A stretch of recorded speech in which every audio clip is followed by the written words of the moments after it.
guessed that if you were to rewind to the early years of my life, that I would ever actually have a career that centered around communicating with people. Because that was the one thing that I couldn't do well. And it was really, really, really hard.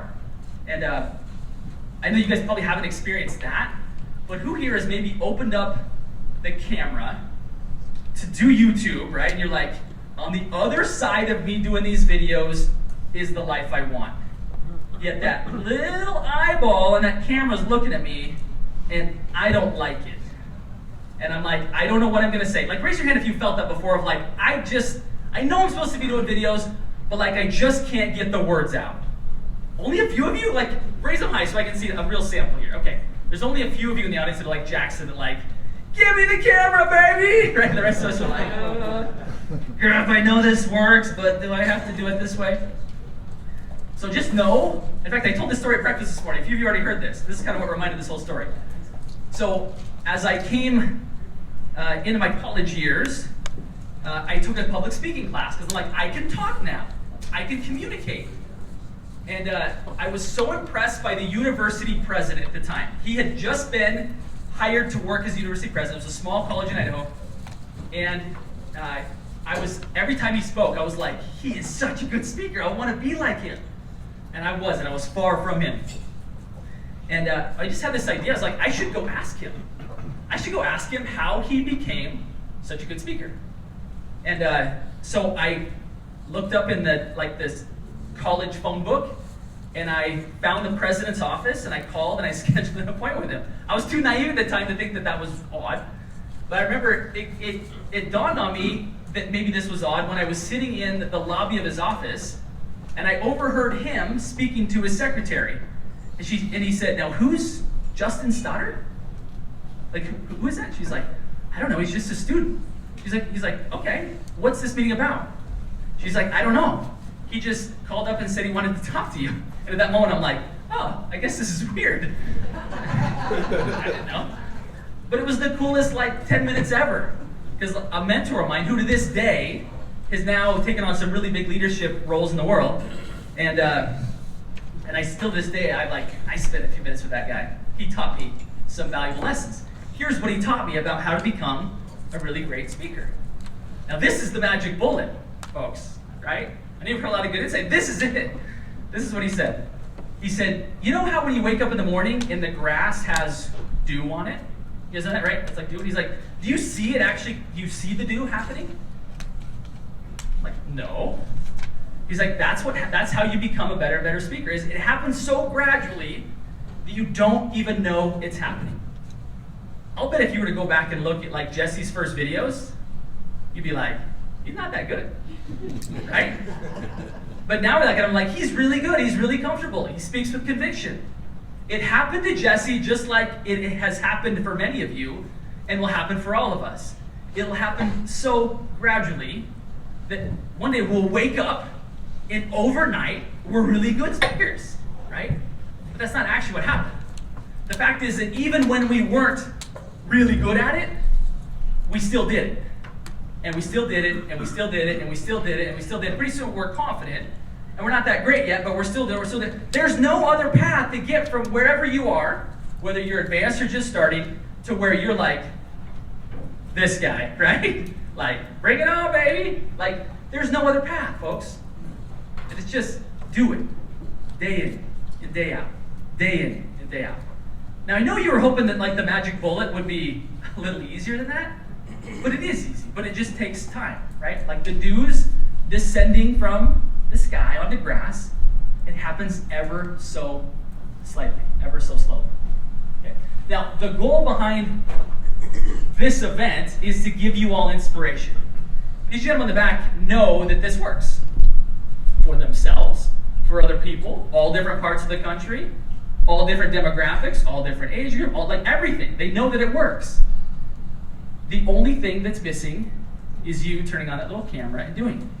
And they've even made an offer that many of you will take advantage of to be like, so you're telling me you're going to take everything else off the plate? Like all the other tech details that I get stuck on, the editing, all that stuff, you're going to take that off my plate? All I got to do is turn on the camera and talk twice a week, and I'll build that? That's pretty cool. And that comfort level of doing that last little part will come as you do it little by little by little.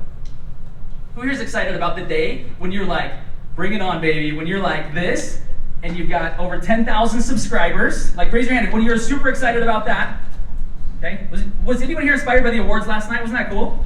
Seeing people like on their journey, hitting milestones.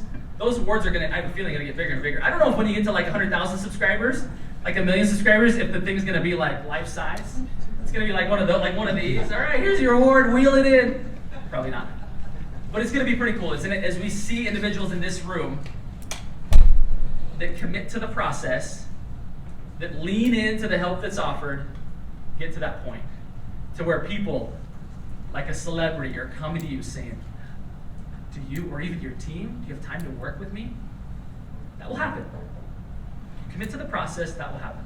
Very exciting, huh? Super excited today, guys, about a lineup that we have for you. But before we get totally into that, I have to take time to be sure that we, first and foremost, memorialize what we learned yesterday. Because if we just pile more stuff on, the reality is it's going to get buried inside that notebook, and you're going to be like, I'm going to apply all this when I get home. I'm so excited. And you're going to get home, and it's going to be like, I'm busy. I got emails. I got phone calls. I got showings. I got closings. Right? And unfortunately, you'll leave here inspired, but not transformed. Transformation starts here, but it continues as you continue to do the work. So what I want to do here really quickly is invite everybody to open up their YouTube channel right now. Whether you have a laptop, whether you have a phone, open up your YouTube channel, okay? Now, if you don't have one yet, open up, maybe you put like a piece of paper, right? And I want you to write down, look at your channel right now, and I want you to ask yourself, what is the one thing that I could do with my channel, based on what I've learned yesterday, looking at the videos that are there, what is the most important thing that I could do to move my channel forward from here, where you are, to where you want it to be? Okay? So everybody should be looking at that channel, thinking about what you learned yesterday. Maybe go back through your notes, take a second. We're not in a hurry. This is super important to get this down. Okay? What is the one thing that if you did that in your channel would have the biggest impact upon getting you from here to there? Okay, take just a second.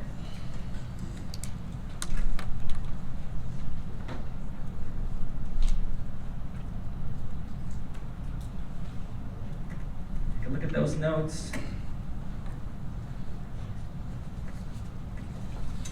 For some of you, it might be like, it's mindset. I'm going to go back and I'm going to think about what Will Grimes taught me about forgiving myself. Instead of looking at all the videos I haven't shot, I'm just going to focus on the one video I am going to shoot. For some of you, it might be what Jackson taught us, right, about the call to action, the 4-step sales process. Some of you might be like, man, I was inspired by how vulnerable Jesse was up here. And I just realized that's where connection comes from. That's how you people actually learn to love you and want to follow you. It probably would have been more fun for me to not tell you guys that I not share the story of me sweating Jesse's bed. But I knew that there'd be a deeper connection if I did. You're like, okay, that guy's human. Right? That's what Jesse taught us the other day. Like, it's okay to cry. Real men cry, right? Maybe that's one of your things. Maybe what Ryan Strong taught us.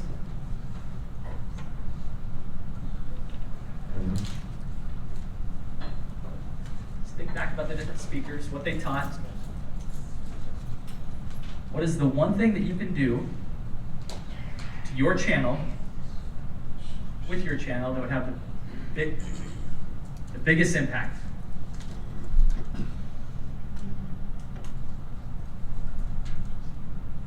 I'm going to ask for a volunteer to share.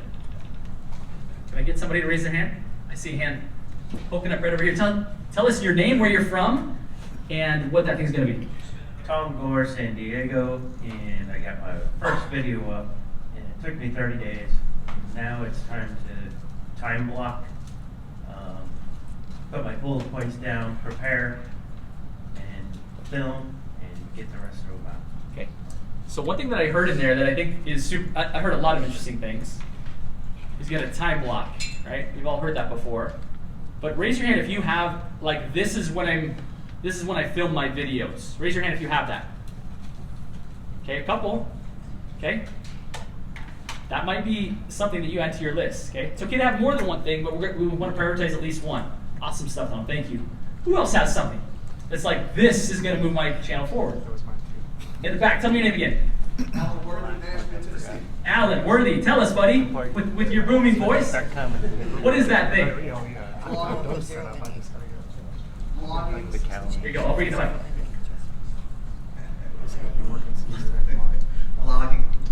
Vlogging, like taking the camera around to the actual neighborhood instead of just doing talking head videos. Good. So being out in the field, doing videos like that. Okay, awesome. Love it.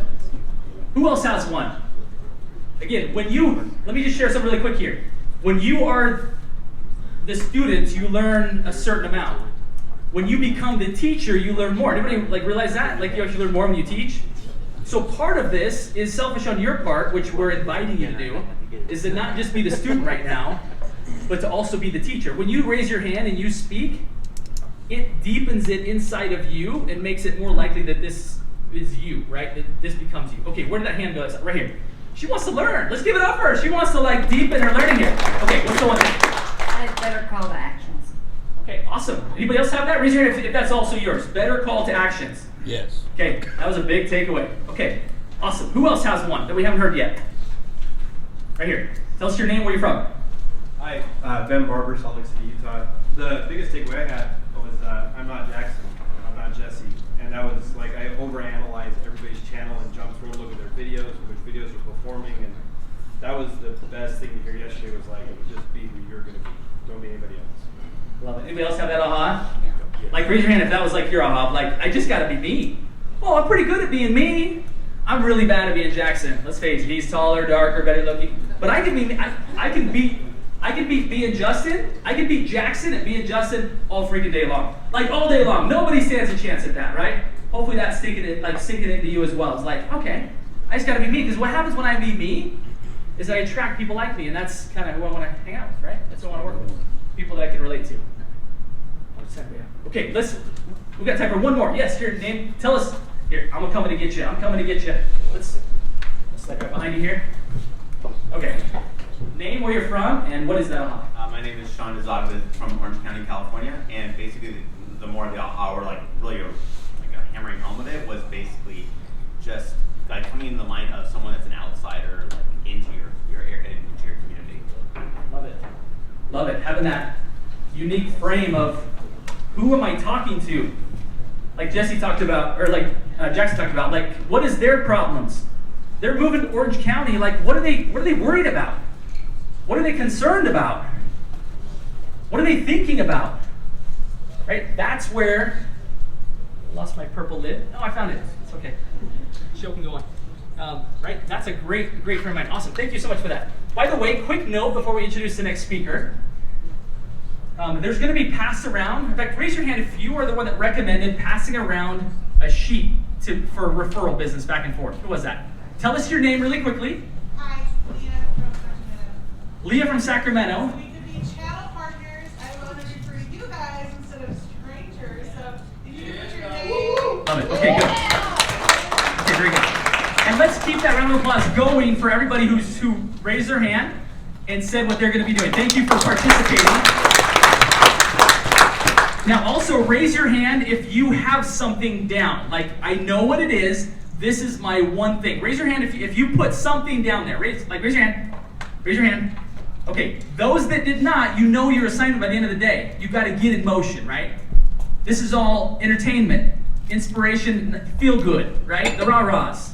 Unless you do something about it, right? So the invitation is, let's do something about it.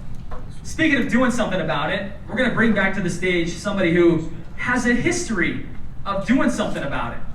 He has a history of rescuing people, not just in his former career, but in this career.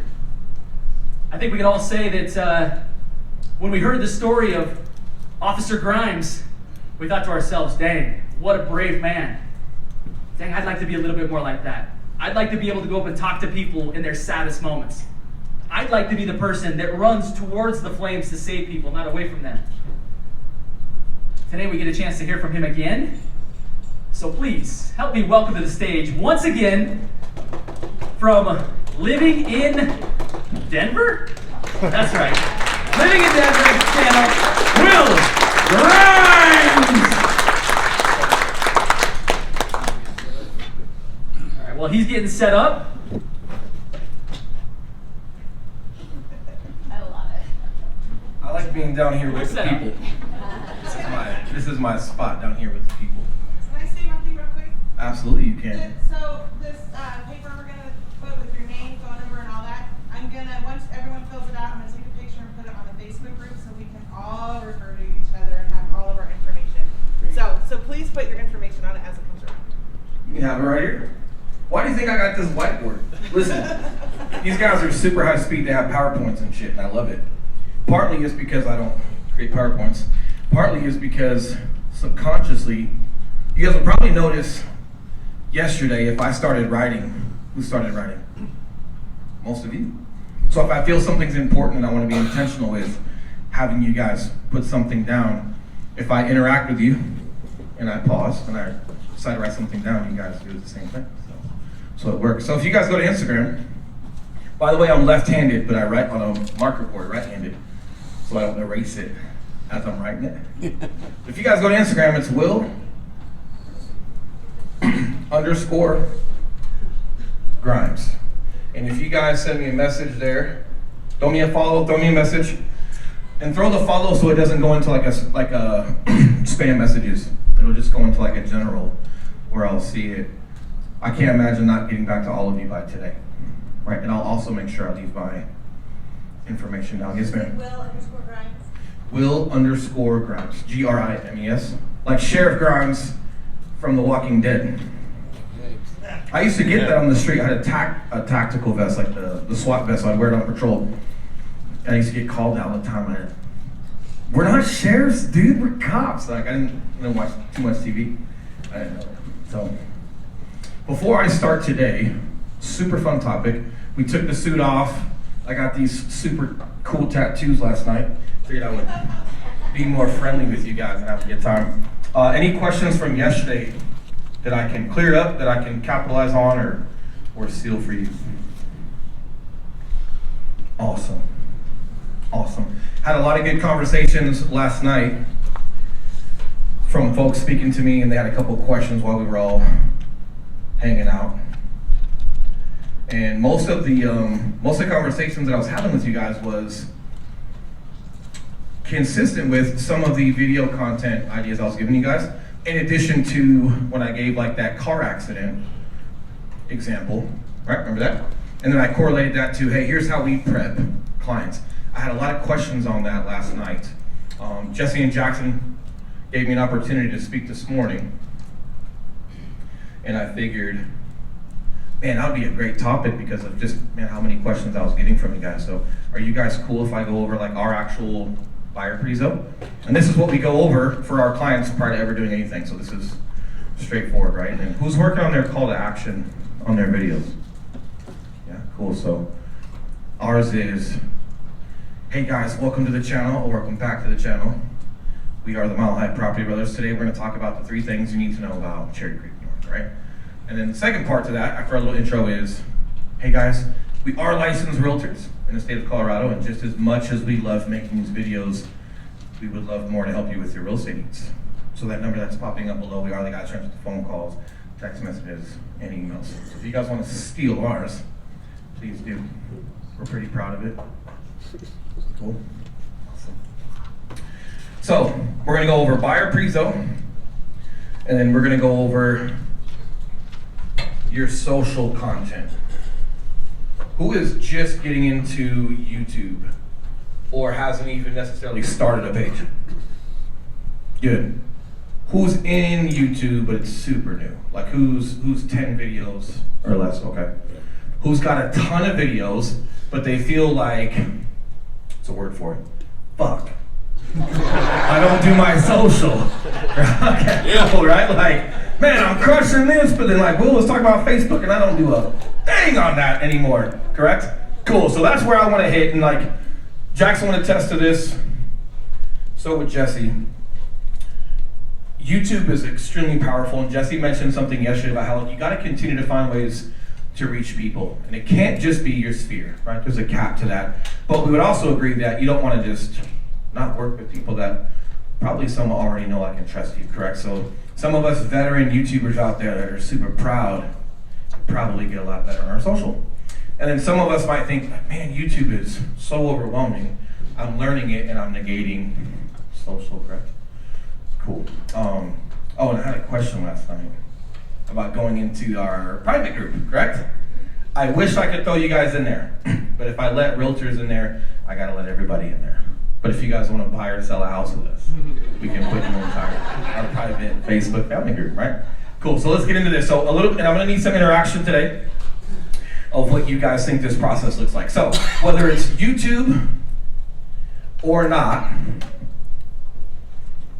let's just, for the sake of today, this morning, let's go with inbound. Cool, so YouTube person calls, text messages, emails, somebody from your sphere calls, text messages, emails. Friend or family member says, we have a friend or a family member that's looking at buying, they give you their number and you have that phone and you call them. What does that look like? What's that first contact look like? You guys suck at real estate. For us, it is, like you contact us, we answer our phone, right? Hey, cool. Hey, Brandy, nice to meet you. Hey, we watch your channel. Super excited. We're moving from Philadelphia. We're moving to Denver. And like, I appreciate you answering my phone call. And yeah, hey, great. What's your story? Do you guys tell that to your clients? Yeah. Hey, what's up? What's your story? Like, I just need to know more about you, right? Who's heard of Ford before? Are you guys Ford fans out here? For the sake of real estate. Yeah. Family, occupation, recreation, DECA. No? Dream? Dream. Family, occupation, recreation, dream, right? A lot of people script this, and you guys want to make this like a questionnaire when you're speaking to people, and it's really not, right? It's really, hey, Brandy, what's your story? Oh, great, we're moving to Denver. Appreciate you calling. What's your story? You're going to tell me a lot of this. Well, my husband and I work in this, and we're moving from Philadelphia. Cool. So, like, I'm starting to learn about your family. You got a husband, right? Hey, we're moving because of work, and like, oh, that's awesome, man. Like, lots coming to Denver. What do you do for work? Right? And we start having this conversation. This conversation here for Will and Eli is about 10 minutes max. Okay? Through call rail, when people call, text message, or email, and let's just go with the phone calls for now. My phone says YouTube channel, right? Are you guys familiar with how to utilize like a call system? You guys are so quiet today. I'm gonna go back to the suit making you fucking cry. Everyone responds so much better to like drama, right? And then like, you want to just be up here and be cool, and like, you guys wanna be my friend anymore. I just have to say this for funsies, because when I set up Grasshopper, Mm-hmm. mine doesn't say YouTube channel, it says money in the bank. So when my phone rings, it says money in the bank, and I jump in. I got a lot of money, So. and everybody's got my money, right? So like, it just doesn't narrow it down for me. I need to know it's like YouTube, but I like it. Whatever you guys want to program in there for your mindset, right, is super cool. And I like that because it keeps you consistent with what you're doing, right? Super cool. Ours says YouTube. Eli's mildly interesting. You guys are gonna meet him today. It was his fun. Bottom line is, I know this call's coming in, and I want to give this some time, right? But hey, I don't necessarily have 30, 45 minutes. I don't have an hour right now, right? But I want to give you some time, and I want to find out what's going on, what you got going on, right? So cool. So best way to do that is like, and it's funny because when people call, like, I answer. They're like, oh my God, you answer? Like, yeah, like, oh cool. I'm like, oh, this is Will, right? I go, yeah, man, the better looking, super funny, creative guy, right? A little icebreaker in there, because they know I'm not the better looking one, right? What's your story? They'll tell you your story, you're gonna get some forward, right? And then it's like, hey guys, super appreciate you calling, it's been fun getting a couple minutes on the phone with you. Are you familiar with the next steps? You're gonna say no. Right, well, hey, here's what we like to do. Ela and I would like to get you guys on a Zoom call. And on this Zoom call, we wanna go over our buyer's process, right? Denver's the second hottest market in the country behind San Diego. There's a couple things that have changed here that we want to update you on. And hey, more importantly, whether you've bought a home or not, like I'm going to know whether you bought a home or not, whether you're selling a home.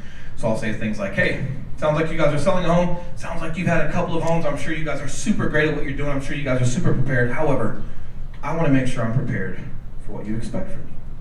Right? So we'd love to get you on a Zoom call, and we'll spend about 45 minutes with you. Go over our buyer process, update you guys, make sure you're prepared for the process, in addition to just making sure that we know you. And then from this phone call, that's where we send them our Calendly link. You guys learned Calendly yesterday, right? Ela and I are still on the practitioner level, right? Part of it's probably ego. We have a lot of million-plus buyers that come through. Our average price point's probably above $1 million at this point. It's a lot of money, man, right? But hey, agent attraction, agent development is starting to take its course, so we're starting to peel back. But when we do this Zoom call, when we send prior to the Zoom call, when we send this Calendly link, we have time blocks dedicated in our schedule. So some of you were saying like time blocking, I gotta time block better. You know, like I gotta prioritize certain things. This is also partly where you're gonna have to do that. Because as you get busier, if you're letting people look at their own schedule and then just schedule Calendly wherever they want on your calendar, you're gonna have Zoom calls all day. You're not, right? Make sense? So for us, it's like Monday, Wednesday, Fridays. Sometimes it gets into every day, but it's like 8 to 10 in the morning, and then it's 4 to 6 in the evening. And if we have something that pops up on our schedule, like Ela and I have our Google calendars connected. So if something's a priority and it's important and I attach him to something at 5 o'clock on a Wednesday, then inside of Calendly, that slot's no longer available for someone to schedule something. Make sense? And if they super love to talk to us on Tuesday, but it's unavailable, it's scheduled for Wednesday.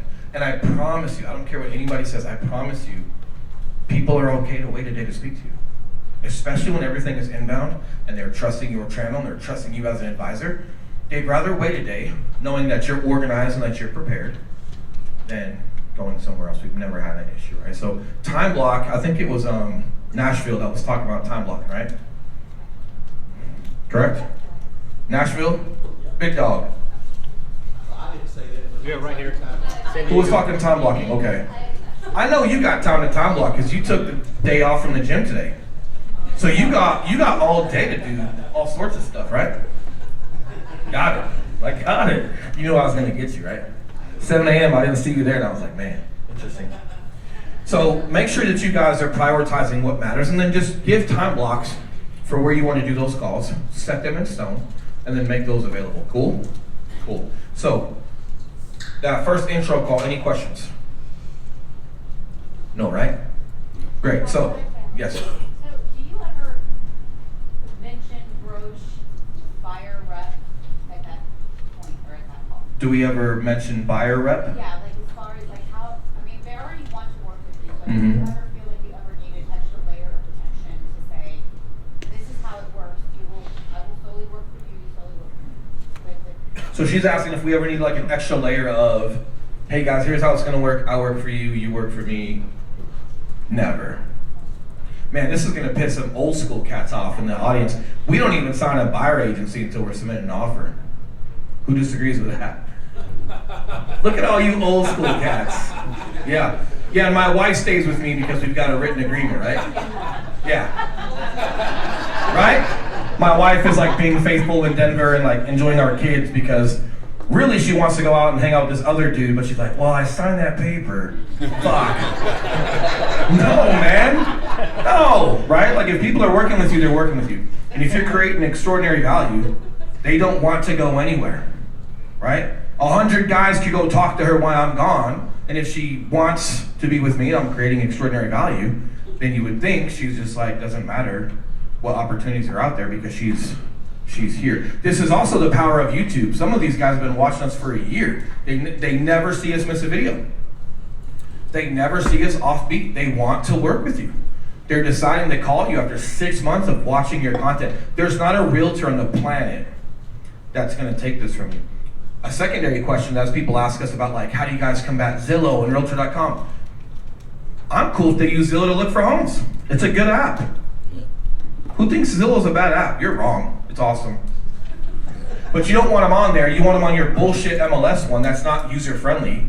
Because, hey, this updates every 15 minutes and it's the broker site, right? The reality is you think that another realtor is gonna reach out to them because they're looking at homes on Zillow, and you're like, shit, the Zillow realtor is gonna call them and then I gotta compete, and you're wrong.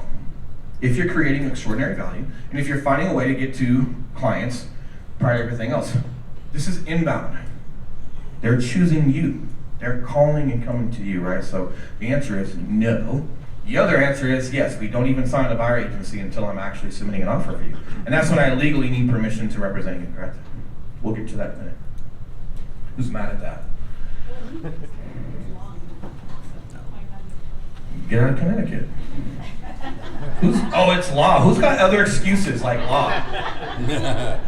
Right? Look, if something's law, when does it become law?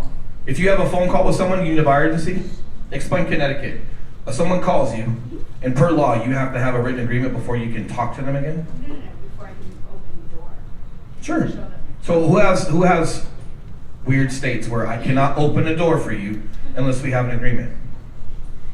Because then pay attention to where I start opening the doors for people in this buyer presentation, and then that's when you would put it in.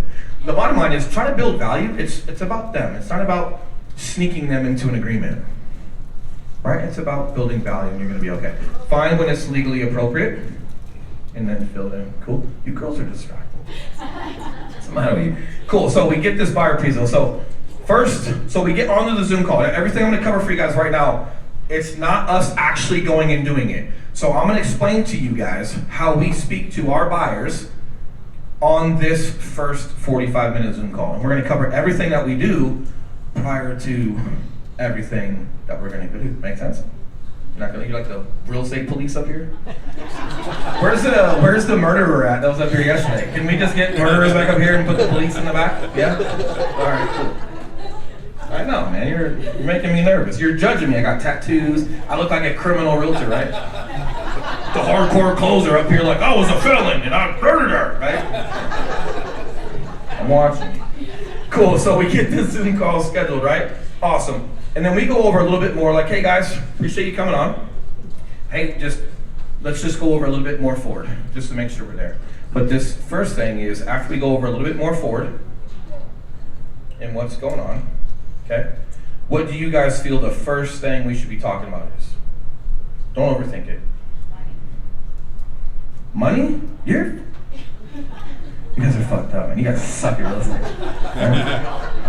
I feel like half the reason why we crush is because we're creative. The other half is like everyone else is just messing it up so bad. Not money. So hey, appreciate you on the Zoom call. What do you got? Right?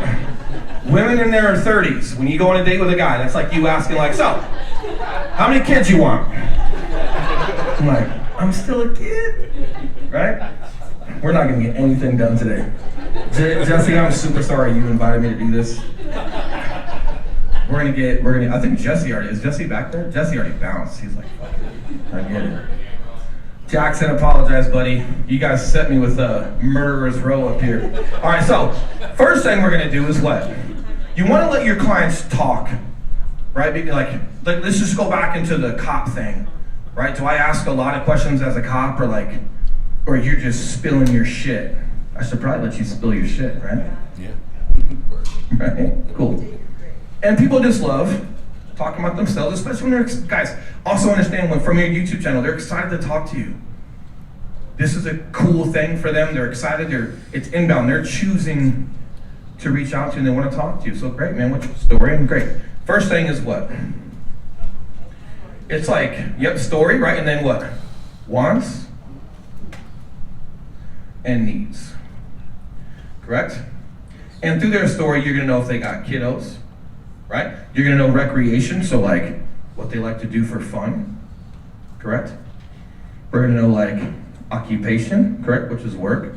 So you might know that they work in the Denver Tech Center. So through that conversation, you're already starting to figure out, like, cool, these guys work in downtown Denver, and they've got to commute on a regular basis. They've got 2 kids.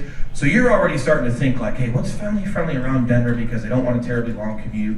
So we're already starting to think of like maybe some areas that are going to be decent for them. But you want to go over their wants and their needs, right? Or what we would call like deal breakers. Let them talk. Talk about their deal breakers, right? And then ask them why. And when they tell you something like, we need a 3-bed, 3-bath. Awesome. Hey, let's dive into that a little bit more. Talk to me about the 3 beds. Why? Right? And then come to find out, the 3rd bed is for an office. Oh shit. Well, hey, what about a loft? Would a loft work for an office? Oh yeah, no, that'll work too. Actually, no, super light lofts. It's like, I get more of a view. So like, yes, if I had a loft, that would work. Well, that's super important, right? Right? Otherwise, we're just looking at 3 beds and 3 baths, but we could be limiting ourselves to 2 pluses with like a super cool loft, right? We'll get into like the drip campaigns, all that. I have to weed through it, but asking them wants and needs and then why. And this is big for you to like get to know your client. Get to know them. And they don't know what they don't know. So saying they need a 3-bed, 3-bath, when in reality a 2-bed and a loft could work, like they just don't know that they can say that. They think that they've got to have a third bedroom for an office, correct? This is where you guys, but this is also like super building value for you guys. Cool. After you go over wants and needs, what do you guys feel is next in this conversation? Timeline. Area. What are you spending? What's your timeline? You guys are hardcore, man. I would be super scared to work with you. I'm about this real estate thing. It's a big deal. Feels like marriage. No, not funny. None of you girls are laughing at me today. You're a cop. I know. You're something out. Area, right? And hey, why is area important? And what do you want to explain about your clients about an area? You're not changing that. Right? So based off your wants and your needs and your commutes and what you like to do for recreation, there's just going to be some areas that maybe don't work for you. This is also the first spot, you being the subject matter expert, where you get to start giving some 2 cents of what you think could be a good area for them. Make sense? And then why you think it could be a good area. Who's got a busy YouTube channel with clients? Who's doing more than 100 transactions from there? I did that on purpose. I have 0 time, right, to like drive you around and show you areas. Have you guys ever done that? Like take someone for a Saturday to show them the southeast region of a state? Fuck. Right? It should be Monday, because I'm using that word a lot today. Dude, it's super hard. And guess what? They actually don't want to do it with you. They want to fart in their own car. They want to talk their own trash, get food, right? So we have something that goes out to them during this buyer pre-zo. And we've got like an ebook as well as a hard copy. And it's every area in the Denver metro, from southeast to southwest to northeast to northwest, every area that is awesome, from Red Rocks to Southlands Mall to Castle Rock and the outlets to Philip S. Miller Park, anything and everything around that region of every area. That's great, because a lot of people are flying in town and they got to get a lot done. This is something that they can do on their own. That's super fun. Go ahead. Quick question, is this something that we can access to look at as examples? That's strictly for clients to come and... I'll sell it to you, 100 grand. Yes. This is also something that you guys could create online for yourself. Eli will share that template with you. He's a techie guy. But we have that because when we want to add value too, there's no way you guys can narrow down areas for people. Some folks just got to go out and they got to get a feel for it. But that can't be your guys' primary role. You're never going to get anything done. Make sense? Okay, but the biggest thing as we're talking about areas, this is where we introduce our book to them. Most of them already have a good feel of where they want to go because of how many videos we have. So during this time, a lot of folks are like, no, we're Castle Rock, Southeast Aurora, and Parker. We love it. You guys' videos are awesome. Then we say, hey, great. But when you're here, let's still go explore just to make sure. But one thing for sure, right? You buy a house in the wrong area, doesn't matter how cool that house is. If it's not you, right? Like you're not going to get me to live in Boulder. Not because of what you think. No matter how cool the house is, right? I don't wear Birkenstocks. Right? I put deodorant on. I do. Fuck, man. Right? I'm not gonna do it, man. I'm not gonna live there, no matter how cool the house is. But if I'm new to Colorado, I don't necessarily know, right? And a lot of folks have ended up buying in Southeast Aurora with us, but all they heard was Aurora. The Batman theater shooting, you guys remember that? One of my calls, right? So people just start stigmatizing certain things. They have no idea that Southeast Aurora is 45 minutes from North Aurora, and there's $4 million homes. It's not even on the same planet. But if they're not introduced to things, but this is also the time where you just give some 2 cents. You've let them talk, you've had some value, they've watched your channel. Now I got to give you some recommendations and keep them open-minded. But because we've got a booklet for them for things to go look at, they're excited and then they're going to go do it. You're giving them a role, correct? Am I giving them some homework? Am I giving them something to do, which puts me in a what role? Advisory. And when is that important? But if you're trying to be an advisor, when you're telling them what to do down here on an inspection, it's a struggle, right? Correct? It's hard. So if you're trying to establish an advisory role with a client, it's here. Remember, we're not emotional here. This is our Zoom call. This is our first call together. This is me planting seeds, giving you a little bit of homework, and I'm starting to advise you. And you're starting to get into the habit of me advising you. Make sense? Cool. Areas. All right, after wants and needs and deal breakers and areas, what's next?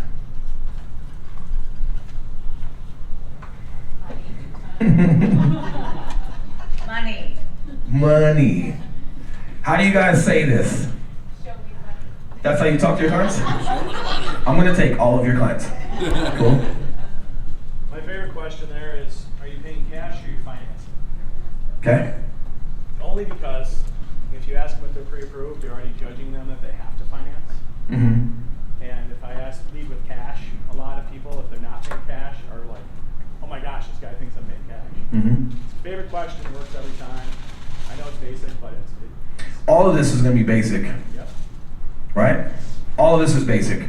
Look at me. I'm basic, man. Right? It's not a bad way to frame it. Who gets nervous about like asking people like what they qualify for? Or are you qualified? A little bit weird, right? Like, so the way you and I talk about it is we just ask them, hey, what would you guys like to spend? Have you given any time or have you given any thought to what you'd like to spend? So whether it's cash, whether it's financing, like, hey, listen, Brandy, have you given any thought to what you'd like to spend for your next home? Respectful, open-ended question, right? Allows them to elaborate. This is where we go into it.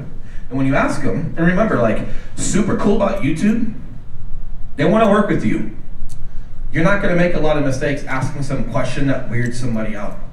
You're just not. But being polite and asking them, hey, have you given any thought to what you'd like to spend on your home? They elaborate every single time. Hey, we'd like to be here. We can spend this, but we'd like to be here. Who's had that conversation? All right, cool. I just need to know that range of like where you want to be at. Because if you tell me you'd like to spend 400 and we're talking about the Highlands, how do you guys tell them no when there's nothing available? I'll tell you how Brandy does it. You can't afford that. Right? Okay. But biggest thing is just, hey guys, have you given any thought on what you'd like to spend? As they're speaking about what they'd like to spend, they go over that. And this is where we get into lender. Okay? Okay, cool. So you guys want to go through financing. Hey, great. Do you have a lender that you guys have been working with? Or hey, are you guys open-minded to our preferred lender? They hear about our preferred lender on our channel. Like when we speak about different things and there's an opportunity to talk about it, they hear Scott Leffer on our channel. We throw his super good looking, fuck that guy. Right? He wasn't so good at loans, would you, right? Well, we introduce him on our channel. There's a familiar face there, right? And he's local, right? And then we also let him know, like, hey guys, we don't make any money off of our lender. We don't get any kickbacks. He doesn't pay us per transaction to use him. He does a great job. He just kicks ass for our channel. We do a couple hundred deals a year. He's on a lot of them, about 94% of them. And he crushes, and hey, down the road as we explain more, he's gonna be a super intricate role in how we win offers, right? Are you open-minded to having a conversation with him? And a lot of, like, yeah, we've got a preferred lender. I'm like, hey, are you guys okay if we work with ours? Like, yeah, as long as communication is appropriate, as long as we're executing, as long as everybody's in it for you guys. not a problem, right? A lot of times it's no, they haven't spoken to a lender, but they're pretty versed as far as where they're at financially, and they've got a pretty good idea. And then we describe lenders. Okay, so you guys, who's been told, like, the cop up here is going to tell you, you got to refer 3 lenders to people. You do that. Hold on. Who does that? I'm okay if you do it. But what's more important than introducing 3 different lenders so someone can decide? Well, what do you think is more important than that for a buyer? Trusted provider. The right person, but like, what does that mean? I'm a buyer. Hey, you got to be with the right people. How many times have we said that up here and it's like, what the fuck does that even mean? Will, be around the right people. How do you know it? Because I say he's the right guy. So what we go over is types of lenders.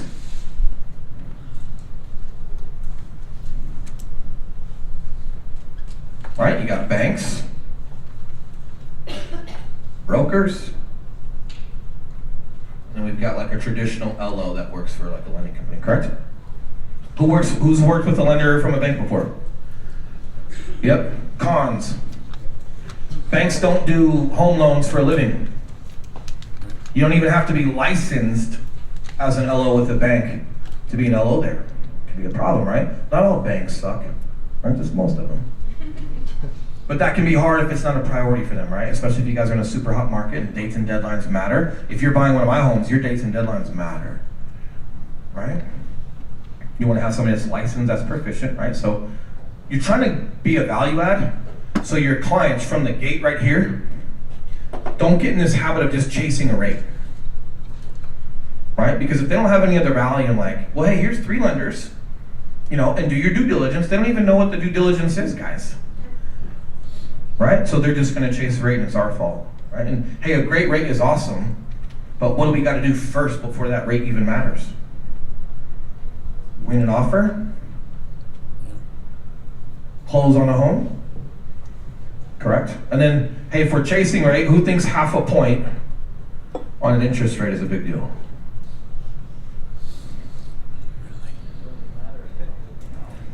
Doesn't matter if they don't get the house, but they get the house. Does a half point on your interest rate matter?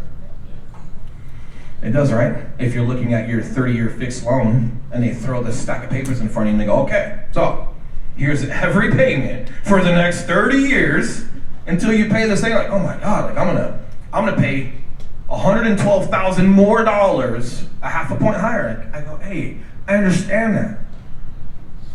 You're gonna sell that house in 5 years, or you're going to refinance when COVID happens again and we're at a 2%.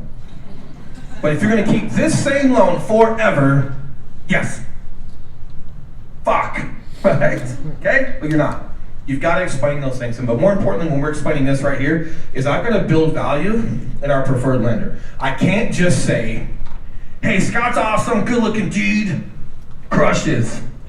And you're like, yeah, bro, he's my guy then. Not happening. There's got to be some value added into like, hey, what does that guy do so well? What systems and processes does he have? How does he execute? What's his role in all of this? And how do we win homes, man? Right? Then that'll brew an interest of like, why do I want you to talk to him in the first place, right? Make sense? Why did you guys want to hear me? Can anyone say that they saw our photos up? Jesse and Jackson are throwing this event. Why did you guys want to come listen to all of us come speak?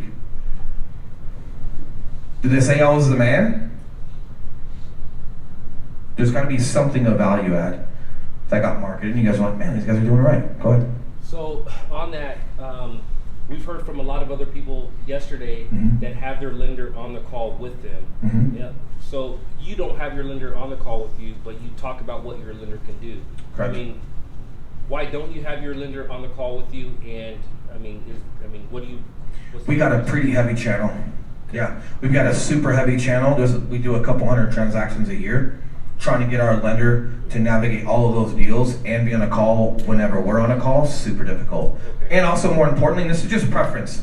This is why it's good for you guys to hear from different people, because them having the lender on the phone call is not wrong. It's not right. But if it works, what do I say to that, right? I don't want to overwhelm that client with too much information. I also don't want to necessarily get stuck in the weeds with their finances. Some folks, just whether it's your preferred lender or not, they want to have that conversation with their lender. I'm going to stay super focused on getting a deal done. right? Like I'm Aaron Rodgers, I'm gonna go throw these touchdowns and then you guys talk about who can afford the footballs to get them on the damn field. Cool, I just wanna know where I'm at. But if you're working with our preferred lender, then I've also got a lot of inside information on where they're at. Makes sense? But a lot of this is just not overwhelming them as well. Cool? But it's preference. You guys take action and figure out what works best for you, and if that works, awesome. Cool? So we explain the different types of lenders, and we add value into like, hey, why Scott does such a great job and what his role is going to be. Cool? Awesome. What's the next step? Are we good here? Can I erase? All right, so now we've covered lender, types of lenders, why we use our lender, and then we've gone over whether they have a lender, if they're pre-approved, if they're not pre-approved, and then based off of their responses of what they'd like to spend and where they're at with it, there's a small conversation there on getting him introduced. Now, after our Zoom call, we have an email that goes out that's got our lender on it. All of the buyer's information and all of that linked with Scott. Scott reaches out, he sets up his own separate buyer presentation as a lender. Okay, bless you. Make sense? Cool. So, but we cover that. What do you think the next step is in this buyer presentation? We're still on this Zoom call, right? What would be the next step? Timeline? Good. And typically, I'm gonna write it down because it's super valid, and I should have mentioned this early. Typically, timeline is during like that forward. Hey, what's your story? What's going on? Where are you guys at with this? And just gathering that information. Typically, we hear timeline earlier on, so, but great for catching that. I should have mentioned that. After timeline, what do you guys think it is? When they coming out, Denver. Good. Looking for homes. Correct? And then how does, so hey, great guys, so we're still on this Zoom call, right? So hey guys, great, now we've covered lender. Hey, the next step in this process is gonna be actually looking for the homes. Cool? How does that start? Setting up a search criteria. We got wants, we got needs, we got what they'd like to spend, right? We've got 3-bed, 3-bath, we've got price points, we've got all of that, right? So now I'm explaining, hey guys, now we're gonna get into the process of, hey, once we're through here, we're gonna be starting to look for that home. And that's like your online searches, right? This is gonna sound super basic, but everyone has to get better at this, okay? And it's contextual, this isn't to insult anybody. Ela and I literally counted last year because it happened so often. We stopped counting at 12 deals of people reaching out to us and using us as buyer agents because they felt like their realtor wasn't listening to them. And then we said, hey, is Ryan back there? Where's Ryan at? Strong? Yeah, can I get a body up here just to help me put this whiteboard on the stage, just so I can see everybody? Awesome, thanks brother. The good looking strong guy. Get up here, show those muscles. So, we stopped counting at 12. And clients were saying, hey Will, super appreciate you. Hey listen, we just don't feel like our realtor was listening. And then I say things, like the good cop that I am. I say things like, interesting. Yeah, it's right here, thanks buddy. Interesting, why? And guess what it was? For the 12 that I'm speaking of. It was, well, they're sending us homes, but I feel like they're just not listening to us because I don't like any of these homes. I appreciate you. I don't like any of these homes. Right? And guess what it was? No. By the way, this is all your fault. So if anything you're about to say is client-based, you're wrong. Keep your hand down. I'm gonna call you out. It was your drip campaign. Okay? It was your drip. Now, the next question is, Will, you don't do a drip? Of course I do a drip. Of course I do a drip. So when we're explaining this Zoom, when we're on this Zoom call, and we talk about like, hey guys, next phase in this process is gonna be looking for homes. Or we've got to start looking for homes now. We've narrowed down what you'd like to spend, what areas you'd like to be in, and then the specifics on a home that you need. Hey, now we're going to start an online search. And hey, listen, super important. I want to explain this online search to you.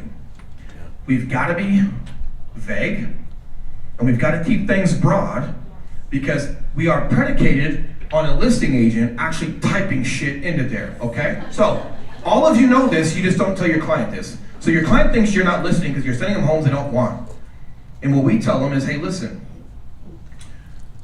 we would love a 3-bed, 3-bath, but hey, a 2-bed plus a loft also works for you, correct? Awesome. So hey, listen, we're gonna start this gym campaign at 2+. Now, a lot of these homes that you're gonna see, because this is a broad, vague search, are not gonna have lofts. But we can't type loft into the search because we're now predicated on the listing agent writing loft in the write-up. And if they didn't do that, but the house has a loft, we're not seeing it. Make sense? So, hey, listen, when you're getting our drip campaign and you're getting 16 homes a day, I want you to look through them. And if you find some in there that would work for you, I want you to highlight them. But hey, if there's some that don't work for you, it's not that we're not listening to you, it's that we're subjective to whatever this listing agent has put on there. And if they didn't put it on there, then we could be missing out. Now, in addition to your drip campaign, you're gonna get an email from Will and Eli directly. This is Will and Eli combing through that drip campaign in addition to our own listings.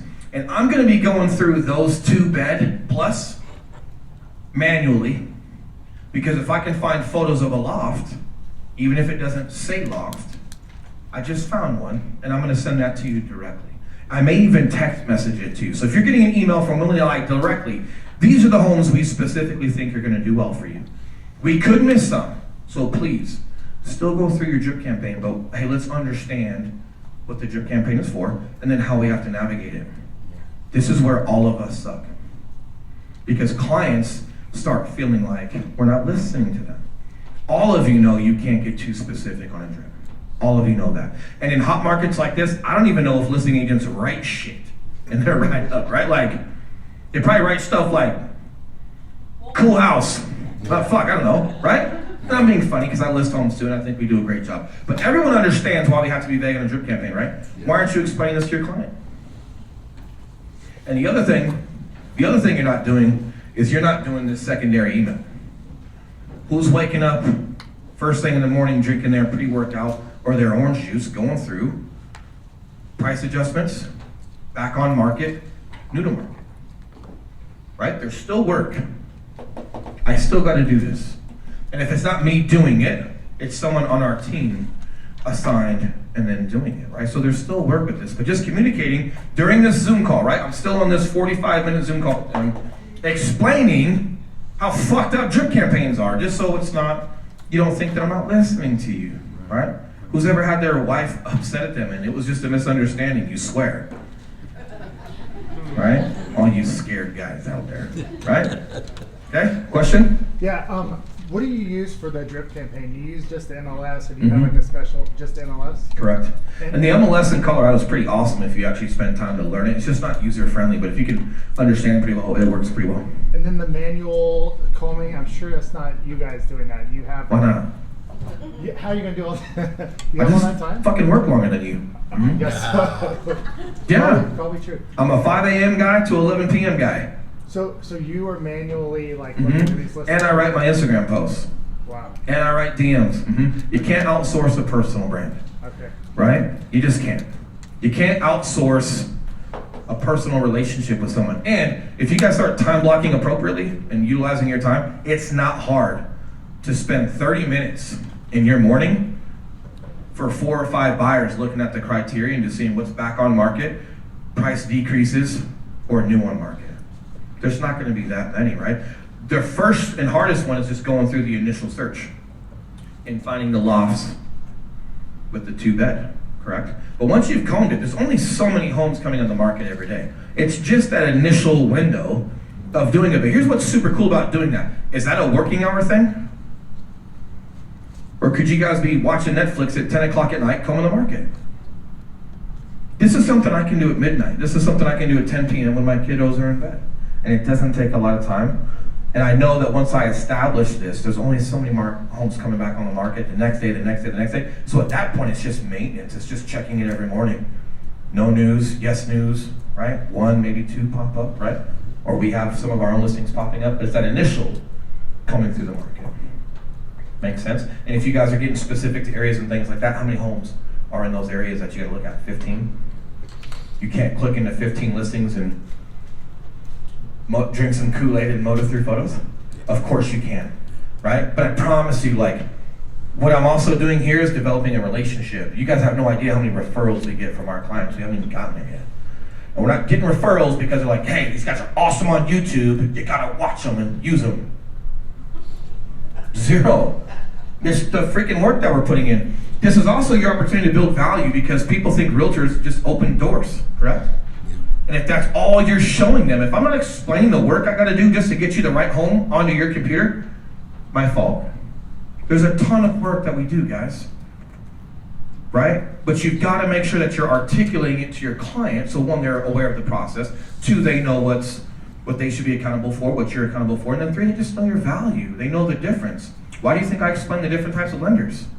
Because saying that this dude's badass doesn't create anything if you don't know what you're talking about. Right? Will, buy a Ferrari, it's awesome. Why? Because you say so? Problem. Correct? But yes, full disclosure, I'm neurotic, dude. I do that stuff. Okay? I love my clients. Go ahead. So you're doing this personal email every day? No, as needed. Okay. Yeah, because if there's not a new home on the market, guys, I don't have a new thing to send you, correct? And typically, guys, once I do that first initial one, I get a couple year way that are specific, we're out looking at them. Correct? So it's not like we gotta stay up till 1 a.m. every single night because there's 40 new homes for you to look at, right? Like, don't over-index on how much work this actually is, okay? But the bottom line is, I explain drip campaigns and specific searches, okay? What do you guys think the next step is after we have gotten the drip campaign going, we've explained it so no one thinks we're not listening to them, we've got specific emails going out, they're looking at that, what's next? Showings? Yes? No? You guys are so quiet today. Yeah. Showings. Cool. This is awesome, right? Showings are fun. So now, hey, listen, Brandy, next thing we're gonna do after we've done some due diligence on the drip campaign, we've also sent you some personal ones. We're gonna start finding some ones, and you're gonna start finding some ones that you like. And hey, we gotta make sure that we've got a plan of attack, and then we start looking at these, correct? Awesome. What do you guys think I talk about with the showing? Two things. One is I tell them, hey, Brandy, as much as I talk, and I love to talk, when we go see showings, I'm not gonna talk to you as much. I'm gonna be very quiet. I'm not gonna show you where the kitchen's at, okay? You know the kitchen. I'm not gonna walk you into the primary room. This is the primary room. No shit, right?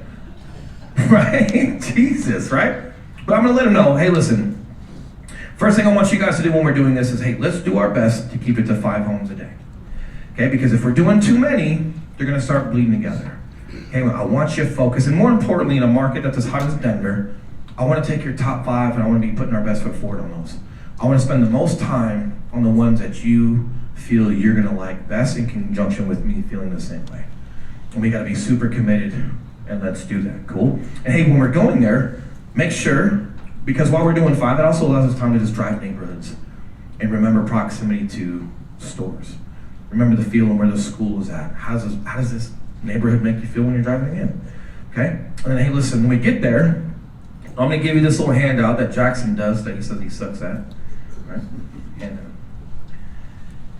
I'm gonna give you a handout on this home, because I want you to remember the logistics and the specifics of a home. And after I remind you of this home, I'm gonna open the door and I'm gonna get out of your way.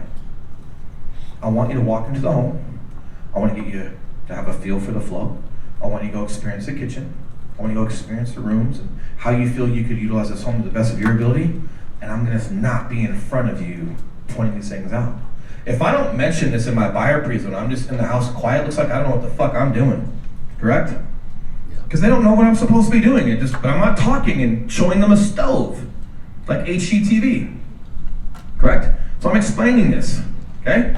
And why do you think I'm doing that? Why do you think hey, listen, I'm gonna show you the specifics on a home. I'm gonna open this door for you. And hey, listen, while you guys are walking around getting a feel for a home, I'll be looking at some things as well that we'll regroup and talk about when we're done. But why do you think I want them to do that? And what do you think I tell them? Why do you think I tell them I'm doing this?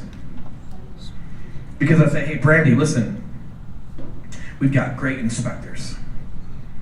They've done all of our deals. They do a great job. Appraisers are gonna be who they are, right?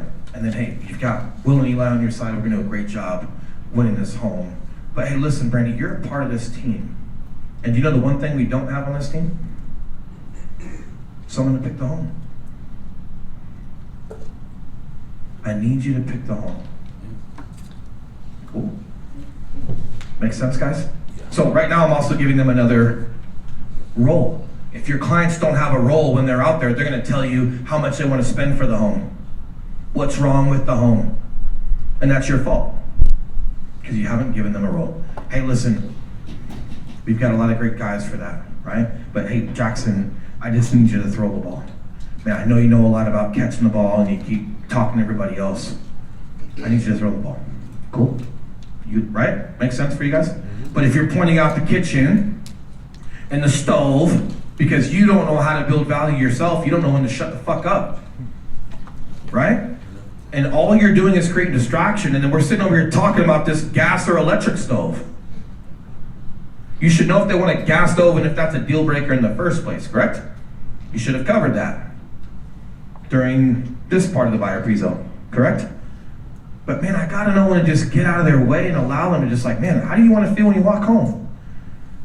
Open the door, get a feel for it, go look at the garage. Now, during that time, we've got to reintroduce non-negotiables, okay? And this is called things you can change and things you cannot change, okay? Because when they walk through that home, you're gonna get some that love the kitchen. Who's had that before? Fucking amazing kitchen, right? But it's a 2-car garage, not a 3. Let's see. And they said they had to have a 3, and that was a deal breaker. So do you tell them no? Hey guys, this isn't gonna work. You need a 3. You said you need a 3. This isn't a 3. Is it not okay to change your mind? Sometimes people think they know what their deal breakers are until something else of value pops up in that home that's just worth more. But you've got to remind them of those things, correct? But the biggest piece is you're not changing that 2-car to a 3-car. You're not changing that small backyard to a big backyard. You're not changing that busy road behind this house to a non-busy road. But you can change a kitchen, correct? So while you guys are going through this, people are going to be falling in love and romanticizing things. And this is where people almost start talking themselves into a house, correct? It's not your job to tell them no, but it is your job to just remind them of their role and responsibility, what they committed to. And hey, just to remind you, this super small backyard is not going anywhere. So no matter how cool that kitchen is, it doesn't have the yard for your 4 boys. Reminders, correct? So reminding them while you're in that house of things you can change and things you cannot change are super important. Okay? Any questions? Go ahead. Are you doing do you ever do virtual tours? 100%. Yeah, and Eli's going to cover virtual tours. We do a lot of virtual tours because a lot of people are out of state. It's the same thing. We walk through super detailed and we know exactly what they want, what they don't want, what their deal breakers are. And we've got some of our agents that came to this event, Ryan's in the back.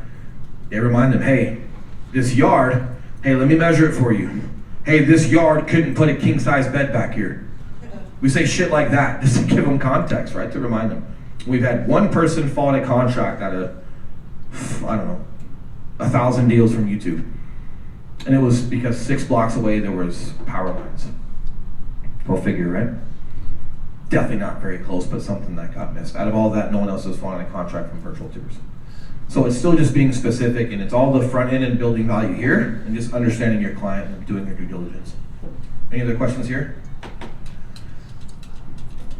So remind your clients of details. Gas and electric matter. I'm not saying they don't matter. Remind them of things, but then allow your client to walk through a home and experience it, right? Because that's what they're going to want to be in it for the house. And this is going to be super important when you guys need people to actually write an offer. Okay? Who has people not go all in on the house? Who has people that can be prepared to win an offer and they just don't? Because they don't go all in, right? You got to find out whether they're all in right here. And if you're getting in their way, it's not going to happen. Cool. Okay, so after we've looked for homes, what's the next step? So, like, while you're doing the tour, do you ever have a conversation with your clients about being careful what they say while they're doing the tour? There's a lot of times that video cameras and ring doorbells. Sure. It's schematical. If you guys recognize a Ring doorbell and you don't want them to talk, that's fine. We don't talk about whether we're buying that home in the home anyway. So, but yeah, right. If you guys see Ring doorbells and things like that, I've never had clients just shit on a house anyway, and it's not my job to shit on the house either, right? And then but it does bring something up. So great question. Who's ever given their opinion to a client of the house while they're walking through? Stop. It's not about you. You don't like the paint. This just isn't, oh man, it's just a little outdated. Whatever you think, it just doesn't matter. And what if I like Tuscany, asshole? Oh, but you're the realtor. It's the modern farmhouse, and now it's like modern contemporary. Like, dude, shut up, man. What if I like this? But now it's like I'm not even okay to like it because you're telling me how it's not likable, right? Your opinion of a home, when it comes to things like that, it has to stay out, man. You're focused on clients and their wants and their needs and making sure that they're held, that you're taking care of them appropriately, not whether you like the drapes. What about like systems, like you're like, oh, there's an old AC system or something like that. Do you point those out because they're going to come up in an inspection later and possibly mess up the deal, or do you just kind of not? What's wrong with an old AC? I mean, they're going to think about the roof or something. It just never fails that an inspector comes in and says, this AC is about to, break, and this roof needs to be replaced. How do you know the AC is about to break? Realtor. I'm being serious. Yeah, I just don't want to get. And if they have to replace an AC, or if we have to negotiate concessions or something in an AC, if you don't like a home, me putting a brand new AC in there is not going to make you like the home. And if you love the home, an AC is not going to make you not want to buy it. And how do you know it's going to break? Hey, Will, part of setting them up for that showing is, to his point, I go through these seller property disclosure as well as the HOA document. If they're there, most of the time they're on our MLS in Georgia, and that gives them some idea of the age of the roof, the age of the water heater, some details on there. It's a little bit more insight going into their own. Everyone gives property disclosures on a listing? No, absolutely not. We have a pretty good reputation in Atlanta. A lot of the listing agents, they do a good job. I don't give a shit about you selling a home. We're talking about buyers. Informing them and going in to see a home. No, I disagree. In what way? Why would you disagree with that? Because I got to get them to love the home. Roofs can be fixed. He's asking about informing them about the You guys aren't informing them of anything. You telling them how old something is. Like, how old are you? How old are you? You fucking broke? Because I'm in my 30s, dude. How fucking old are you? You guys don't know. Do what you like, right? I disagree with you, right? Very rarely do homes have boilers in them or an AC that's just a real piece of shit that's going to cost you all, man, this is a money pit. How often does that happen? How often is a roof just falling down? You guys are trying to be subject matter experts in what you don't do. You're trying to find a way to add value by saying something and giving something, and you're talking people out of shit before they even had an opportunity to look at it, right? If you and I are friends, bro, and you know a girl that maybe would be a good fit for me, and you're telling her everything that could be wrong with me, she can talk to me, and you're an asshole, because I'm a good dude, bro. Like, all right, man, I'm a little rough around the edges. Like, my roof's a little, got a couple dents on the roof, but I'm a good dude. What are you guys doing, man? Jesus, it's like the Pilgrim days, like the roof's 17. Listen, cut it out. No, in my opinion, no. I gotta get you to love the home, man. These things are fixable. Because I promise you, a perfect roof and a perfect AC on a home they don't want will never matter. So then why on the home they love, that's in a location they need, in a neighborhood they want to be in, and you can fix a roof or fix an AC, why are you getting in the way of it?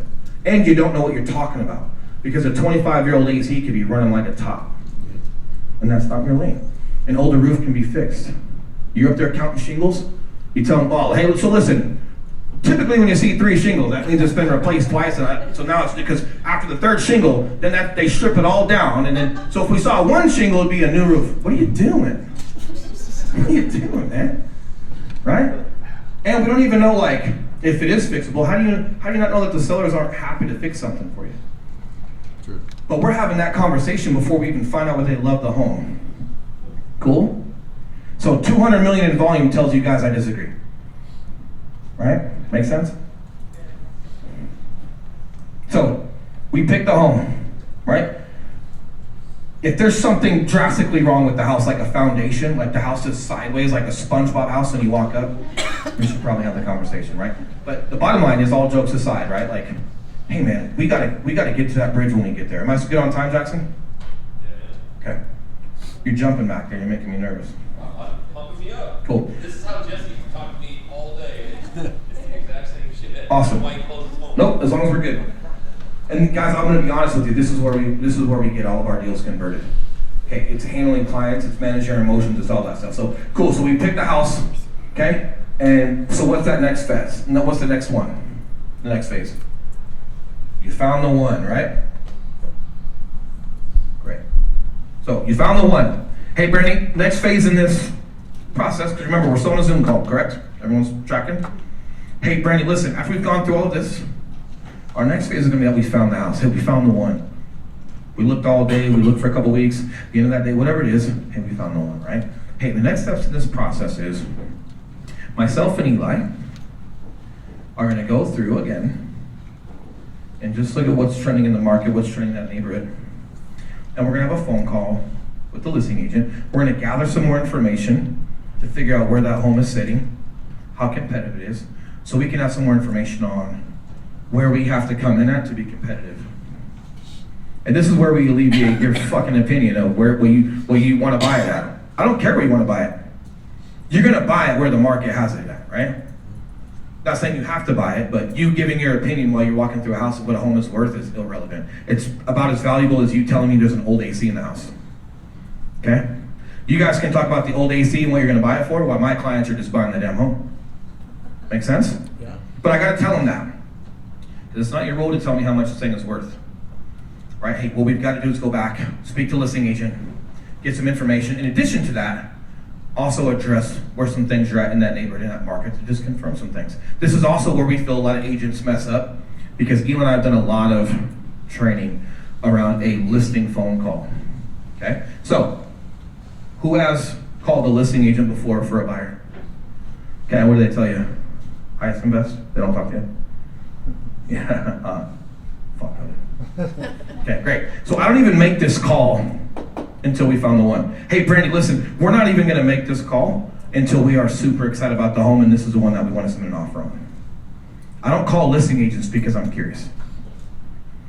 Okay, I call them because we're submitting an offer. So that phone rings, listing agent answers, and it's, hey, Brandy, this is Will Grimes with the Mile High Property Brothers. I'm getting ready to submit an offer on your property over on Paradise Road. Do you have a couple minutes to talk? So that right there lets me get a couple minutes to talk with them.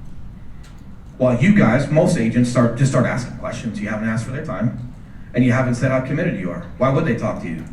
I wouldn't talk to you. I probably accidentally answered my phone because maybe a buyer's calling me, and it's you. Shit. Right? But it's, Brandy, listen, we left your home on Paradise Road. We're gonna submit an offer here in a couple of minutes, but I had a couple questions for you. Do you have a moment to talk? I've never been told no, because I just told you I'm submitting an offer. You know how committed I am. So out of all the phone calls you're gonna get that day, you're okay with mine. And I politely asked for your time. What do you think the second thing that comes out of my mouth is? Hey, Brandy, you have a couple minutes to talk? Yeah, hey, absolutely, great. Hey, listen, in addition to highest and best, is there anything specific your clients are looking for? I just took that phrase out of your stupid mouth, right? Right? Yeah. I hate it too. It pisses me off. And I never say it as a listing agent, because what does that even mean? That's like you telling a buyer your lender's kick-ass. Like Kick-Ass the movie? Like he's in a yellow jumpsuit? Or like, he does a good job? Okay, right?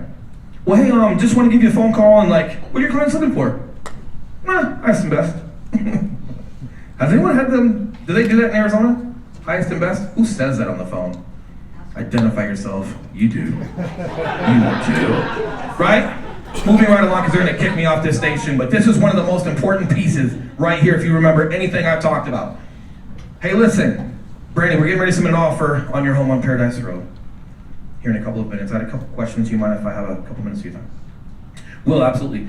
Great. Hey, listen, in addition to highest and best, is there anything specific your clients are looking for? And if they want to be an asshole, well, like what? Well, is there a post occupancy that they need? Right? Do they have any animals that are going to be involved with that? Hey, do they need a quick closing? Are there any other circumstances that would be sensitive to the purchase of your home? Right? And typically, I don't get anybody treating me like a jerk. When I've asked for your time and saying I'm sending an offer, and then I say, hey, now listen, in addition to highest and best, is there anything specific your clients need? Then they tell me specifically what they need. There's only so many things you're going to need in a real estate contract. But I want to hear them. I'm building rapport. I care about the post-occupancy you need. Everyone needs them. I'm not going to discover anything amazing. I'm building rapport that I know how to communicate, and I respect and care about your time, and I also know what the hell I'm talking about. Then they tell me, in addition to the highest and best, what they would need. I'll say, hey, great. Hey, listen, a couple more questions. Great neighborhood. We saw a couple of people that were coming in and out just before us and just after us to see the home. Would you mind speaking to me about the traffic you've had and where offers stand right now? And a lot of them will tell you, correct? Yep, we've got a couple of offers. We've had on the market for 2 days. We're not going to be accepting any offers until Monday evening. Going over them, right? But we've had a couple. Great. Hey, listen, would you mind filling me in on where your offers are at? Right? And you're going to get 1 of 2 answers, correct? They share. And by the way, if, at least in Colorado, you're allowed to share where offers, right? As long as you have permission from the sellers. Is it the same here? Okay, so don't let people tell you it's not allowed, right? But you're gonna have people share where they're at. Hey, we're here. Here's where our best offer is, or whatever, right? And then you have most realtors tell you what. I can't tell you what they need. Or they just don't want to tell you. Some realtors are just like, hey man, we're not into that. We don't want to be bidding people against each other. We've got offers that came in before yours, and we just don't want to make those people feel like we're leveraging them. Who gets that response? And then you're dead in the water, right? Okay, but if you're looking at that market, and you've seen where homes were listed and where they sold, where they were listed, where they sold. If you're doing your part as a professional, you're gonna know where that thing is probably gonna land, at least in the ballpark, correct? And then you can say, hey, Brandy, completely understand. Hey, listen, if I were to give you that 60-day post-occupancy that you guys were looking at getting, if I could do the 60 days with our clients at no cost, and if we came in at 875, would that be respectful, or would I be wasting your client's time? I'm gonna get a yes or a no. Listed at 800, listed at 815, you're paying attention to where the market's at. You wanna be competitive, right? I gotta get to the ballpark, correct? If I can get to the ballpark, we can also put an escalation clause on it, correct? But an escalation clause doesn't matter, because if you put an escalation clause on a home, and you're going $5,000 over asking price, and you're giving $100,000 if something, it pisses listing agents off. They don't even want your escalation clause. But if it's listed at 800 and you came in at 875 with an escalation clause to 915, right? And that's why it's done. And guess what I explained on that phone call to the listing agent? Hey, listen, Brandy, if we could do the 60-day post-occupancy at no cost to you, and if we came in at 875, would that be respectable and worth your client's time? Well, absolutely. Hey, great. Hey, listen, last question, because I know it's a hot market. I want to make sure we're as competitive as possible. I respect that you don't want to tell me where the price point's at, and I feel like that 875 is going to make us respectable, and it's going to allow us to compete.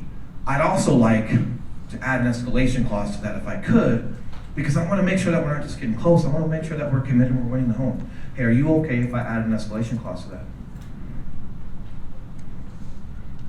Yeah. But I'm explaining how I'm going to use the tool. If you use an escalation clause to cover everything, like they come out on the market at 800 and you offer 805, and then you offer an escalation clause to 915, well, we don't want to pay more if we don't have to, but we'll get right. It's like, oh, you're prepared to give all that money, but you don't want to give any of it? You're not going to pull the trigger on your offer, and you're abusing an escalation clause. You're just trying to stay in the conversation, but you're not committed. We'll go in at 875. And I'll cover a smaller portion with an escalation clause. Just to make sure we're there, and I explain it over the phone. Make sense? Any questions on the phone call with the listing agent? Go ahead. I just wanted to add one thing, that whenever we go through the highest and best, before we make that phone call, we're always looking at the numbers of the agent that we're calling. So we know if we're dealing with an inexperienced agent that's just listing one of their first homes, or somebody that's been in the game a long time, so we know how to tailor our conversation to get the most information before steering them toward their offer. You ever done that with the numbers? My home snap's gonna say 0 here in a minute. I'm gonna mess you up on a phone call if you're calling me. Because my whole goal is to have my home snap say 0. Guys, I'm gonna be I won't even be doing deals in 5 minutes. My goal is not to be pushing homes at 55. My goal is to have 20,000 agents and I make $2 million a month influencing agents to be better. So if your home snap is your resource of finding how prepared someone is or not, I don't know. I don't think it matters. I think what matters is when I call that listing agent, whether you're new or not, because if you're new and I can be respectful to you and I can walk you through these conversations, I just made you feel awesome. Because you're not scared, you don't feel like you're disrespected, I'm not trying to overpower walk on you. We're fucking team players, dude. You're on my team now. We're both on the Broncos now. Because you got something that you want to sell and I want to buy it, which means it's a good deal for my buyer and a good deal for your seller. And typically, you and I get in the way of the deal. I just want to be super respectful. I want to get my questions across. And guys, half the time I'm saying something to a listing agent, they've never thought of what I just said. I'm not saying it to them. I'm saying it to the seller through the listing agent. So if it works for you, man, if it works, allow it to work. I just don't get stuck in the weeds because numbers on deals can be subjective. And if you're calling me, treating me like a new realtor because my shit says 14, you're dead wrong. You're dead wrong, right? And I like making fundamentals on things that we can predict. Some of those can be anomalies, right? So I want to tell you no, because if it works for you, man, do it. But my mission is to build rapport and communicate and put you on my team so we can crush a deal. Make sense? Cool. So I go back after this phone call. We go back, and now we brief the client on, hey, listen, you're the seller and the buyer and everybody, Brandy, by the way. Hey, Brandy, listen, I had a great conversation with listing agent, also Brandy, weird. And hey, based off of information that she gave me, here's where we're gonna have to be competitive, right? Hey, if we're here with the post occupancy plus here, we're gonna be competitive, right? Like, hey, they also mentioned that an escalation clause would be okay. If we felt like we wanted to, if we felt, I will get you to it. if we felt like we needed that escalation clause, right? Well, hey, Will, do you think that we need it? Think we don't need it? I already know where you're approved, correct? So I know you're approved for $1 million, correct? I know where we're at. And that's where we have the conversation. Hey, listen, we don't have to put the escalation clause on. And we're not necessarily paying for that escalation unless it's absolutely necessary. So, Brandy, the question you gotta ask yourself before we submit this offer is, are you willing to walk away from this home over $15,000? Are you willing to walk away from this home over $113 a month? Because putting this escalation on there could win us a home. Not putting it on there could allow us to lose a home. But you're not gonna pay the escalation unless there's a bona fide offer that's similar, correct? That they'll show us, correct? So are we willing to walk away from this home over $15,000? Are we willing to walk away from this home over $200 a month? I'm not talking $875, $915 to you. They're both huge numbers and it's super hard. It's not tangible. But if I say, hey, the difference in this home or not getting this home could be the escalation clause. And that escalation clause is gonna cost you $200 a month. Are you willing to walk away from this home over $200? The answer is no, and you put it on there. Do you understand the conversations that happen and how we get our clients to go all in? And they're committed. But if I didn't let them walk through the home and feel the home and ask them the right questions and get them to want to love that and live there, would they be going all in on a home? Now, we have had some people say, no, Will, we're not in that home for another $200 a month. This is our limit, this is where we're at, like we love that home, but if we're gonna go all the way up to $915, we know there's more coming on the market, we'd rather keep looking. So we're gonna stick to the $875. And I fucking love that. Do you know why? Because when we lose, if we lose, we didn't lose. We made a decision to say, regardless of market, here's where I'm at on the home. And if anyone wants to pay a penny more, all good. We'll keep looking. They made a decision, they didn't lose shit. They said, we're here with it. Anything more? Let's keep looking. That keeps us from having that whole buyer exhaustion and the emotional roller coaster of up and down. Make sense? They're making a decision of where they're all in at.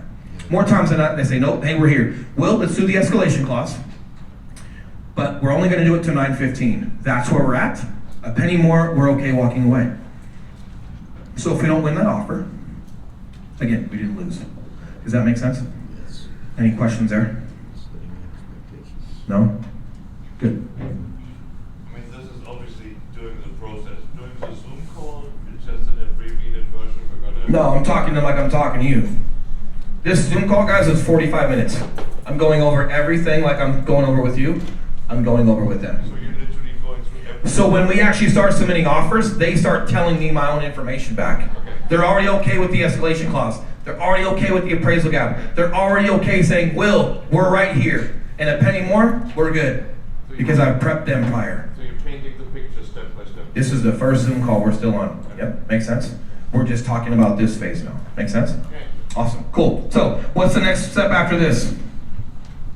After submitting offers and all that. So that conversation you have with that listing agent, probably one of the most important ones realtors could improve. Those couple phrases I gave you, do well for us. 2 minutes, I'm gonna go over it that bad. I'll rush. You just did 5 twice, 10 minutes, cool. Okay, so moving right along, it's gonna be what? It's gonna be submitting the offer, and it's gonna be like, hey guys, so this is gonna get super down to the wire.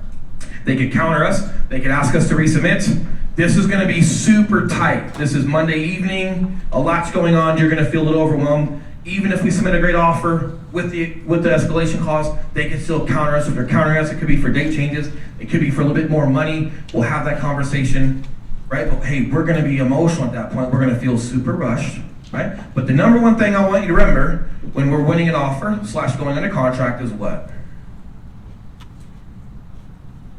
You are not married to the home. If people are on the fence, if you haven't prepped your clients on a in-person or Zoom call prior to even looking at homes like we're doing right now, when they're in this phase right here and they're nervous, and you're trying to explain what an escalation clause is or an appraisal gap, when you're trying to hurry up and write an offer to get in before the expiration of it is, they think you're talking them into something. And if they're on the fence, where are they going to go? They're not gonna do it. More importantly, they might not be working with you anymore because they feel like you're talking them into something. This is the next most phase. We have people work with Will and Eli that had a realtor prior to Will and Eli. It's the drip campaigns, and they think you guys weren't listening, and we felt like they were pushing us. And we end up losing the offer anyway, and we've lost 3 offers, and we just feel like we should move in a different direction. I don't do a lot of buyers. Do most people, are they familiar, because getting all this information in 45 minutes is a lot. Are they familiar with the appraisal gaps? Are they familiar with, okay. So going over, and I'm just skipping a little bit because you guys already understand that, and these guys are kicking me off the stage. During that write an offer or speak to a listing portion, we cover the different tools that we can use. Yep, make sense? Cool. The biggest thing when you guys are writing these offers and going under contract is you're not married to the home, okay? And then can I say that you're not married to the home, or should I explain that, right? Like, hey, my lenders kick ass. Hey, you're not married to the home. Right? So, here's why you're not married to the home. Why? Inspection, Mr. AC guy. Right? And then all 3 of your phases, right? You've got objection, you've got resolution, you've got termination, correct? I'm going to speed through some of that, assuming you guys know what those processes are. We explain what inspection is. We explain what the objection is for. We explain what's appropriate on an inspection objection. We explain how a resolution goes. We explain what a termination is. The fact that we explain what's appropriate on an inspection objection minimizes how many things our buyers put on an inspection objection. Make sense? But we're explaining everything in that phase. What's another phase? Insurance? HOA docs? Correct? Appraisal? What else? Loan term? Correct? Yeah, termite here in Arizona. Ew. Termite, okay. To speed this thing up. I know, I'm talking too much. So to speed things up, you guys understand these phases, correct? We explain these phases to our buyers on this Zoom call and what they're for, right? And the biggest thing that we let them know here is, guys, we're not married to the home, right? If we're all in on an offer and we're good to go and we're committing to that, we're not married to the home. If the home is worth what they say it's worth, Sure. within an appraisal gap or anything else, and if it's in the condition that they say it's in, within mitigating things we think is appropriate to mitigate in order to still purchase the home, then we have a deal. But we've got 30 to 45 days of due diligence. That's very helpful. Thank you. But we've got 30 to 45 minutes, or 30 to 45 days of due diligence, okay? This is when we focus on ACs and roofs and everything else, right? Make sense? Yes. No? I'm skeptical. I don't know, I'm in Texas, so it's kind of, it's just a weird, different. It's not weird. You're not an inspector. You saying an AC is old is subjective. No, I agree with that. Also, there I could be agree. things that you don't see in the home. So like, hey, go the opposite. Hey guys, new roof, new water heater. All right. And then that house is fucked behind the walls and you look like an asshole. It's subjective, man. You just can't commit just because there's a new water heater and they got a lot of lipstick on it. Doesn't mean anything. And if you guys are managing your client's emotions appropriate, it's understanding that, and we're going to get to sewer and roof and AC and everything when it's appropriate. None of that is even worth a discussion if we're not committed to the home, right? And very rarely does an old AC make a home a money pit. I just don't think it's worth talking somebody out of a home, right? Like, do you do a lot of listings? Do you have a lot of buyers? Mostly buyers. Buyers typically have a 3-strike rule, okay? And it can be the most odd things. Eli and I used to count it, being neurotic. It could be the layout. It could be the paint. It could be like there's a smell. It could be like, the bathroom wasn't big enough. Oh yeah, and he said the AC was old. It could be the most random things. But if there's 3 things people don't quite care about a home, they're out. I don't know about your market. There's going to be something that's you're not quite in on the home for, right? So like giving them something else to worry about before it's even worryable. And dude, okay, the AC's old. I talked to the listing agent during the inspection process. She was like, yeah, man, good to go. We'll replace it. So you're having this conversation thinking you're building value, talking about an old AC when they've got no problem getting rid of it. But you might be giving somebody a strike against that home where they don't even submit an offer, when in reality, man, you just took a brand new AC away from them. You're an asshole. I don't know, man. Like, Our sellers just, they don't give anything, and then people waive inspections all the time. So that's why I'm kind of like, I don't what want are your price points? usually like $400 to $750, Okay. Like for me, how much does an AC cost? $8, $10K. An entire thing? Yeah. So then, hey, we walk away from the home. But we just don't know what we don't know is what I'm getting at. I was going to say, to answer his question, I think it depends on the buyer. If he's dealing with a first-time buyer, a roof is somewhat expensive. You don't know if someone will replace it, guys. Roofs are insurance. Yeah. You guys don't think we have first-time homebuyers? Who thinks we're bougie and just everyone loves it? It's wrong, man. They're going to kick me off the stage here in a minute, so I don't want to get stuck in the weeds. You're putting the cart before the horse. You don't know if old is bad? Guys, I gotta have you paying attention because I'm trying to answer her question, and like I think you should listen. Cart before the horse. You don't know if they're okay to replace it, and you don't know if it's because it's old, if it's even bad. It can still be super adequate. And insurance covers a lot of roofs. The bottom line is get to that when you get to that, right? Like, do you want to have a kid with me? Fuck it, man. Right? And if you're always doing, like, but understand, like, that behavior over house, like, you're not even getting them committed to a home that they feel good about. Dude, I'm not going to lay in my new home and go, dude, I'm so glad we made sure the AC was good. No, man, it's like I'm envisioning raising my kids there and bringing my wife home there, and you're taking that from me because you're talking about that shit. Not that it's not important. Very rarely is it a deal breaker, right? And it's, hey, let's also mitigate that when we get there. Okay, makes sense? So we explain this process and all of your due diligence on how we can walk away from home. And why do I tell people every opportunity they have to get away from home? Because if you decide to consciously go through every single phase with us and still stay committed to a home, and we close on that home, we probably don't have buyer remorse, correct? And we're probably also not reluctant when we have to go all in on an offer, because we understand we have a process to go through. Make sense? Cool. Then after we explain all of this, what's the next thing? Final walkthrough. We explain on final walkthrough. We explain closing. Okay. Real quick before I get off this stage, let's go through each bullet point title by title. Okay, so the first one was the phone call, correct? They call you, right? Outbound, and Jesse, give me like 3 minutes and I'm off the stage for it, I promise. This is the most important piece because you guys are at a content convention, right? Okay, so the first thing was like a phone call, correct? Hey, what's your story? What was the second one? Schedule Zoom call. Schedule a Zoom call. Cool. During that Zoom call, what was that first bullet point? Forward and wants and needs, correct? Wants and needs, right? What was after wants and needs?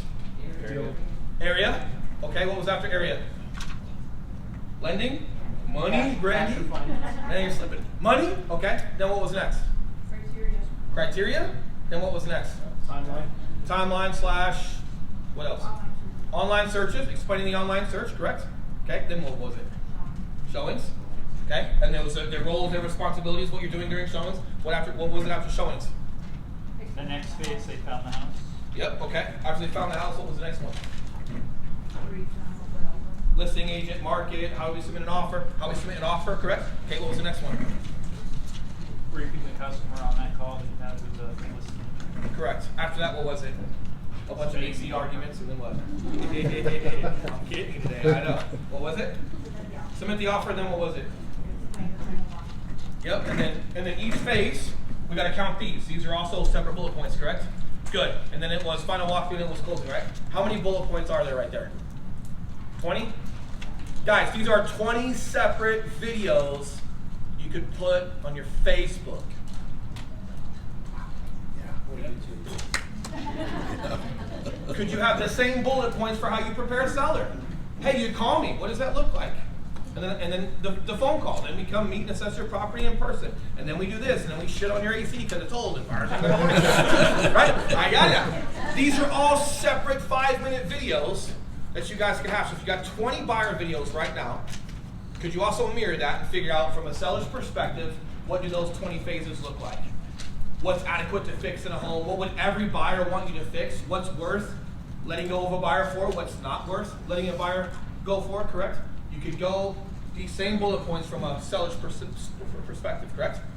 So we subjectively have 30 to 40 different bullet points depending on the perspective we're going at. You guys have 40 videos you guys could be putting out on your social media. Right? If you're doing it once a week, like Eli and I were doing on our Facebooks before we did our YouTube, if you want to do 2 a week, you guys have 40 weeks of content. Of shit you already do. To include, and this is creating content, right? This is, hey, these are topics, let's create that.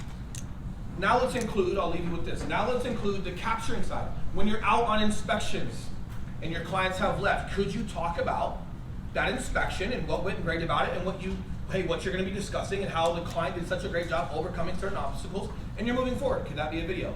You're capturing yourself in the job, right? You have a listing. You speak about your listing and what the sellers are looking for. That's something you're out doing in the field, correct? So between the 40 videos you have from a buyer pre-sale perspective, listing pre-sale perspective, correct? And then understanding during your week when you're out in the field, capturing what you're already talking about, you'll never have to try to figure out your content again. It's everything you guys are doing. Make sense? Let's give it up for Will Grimes.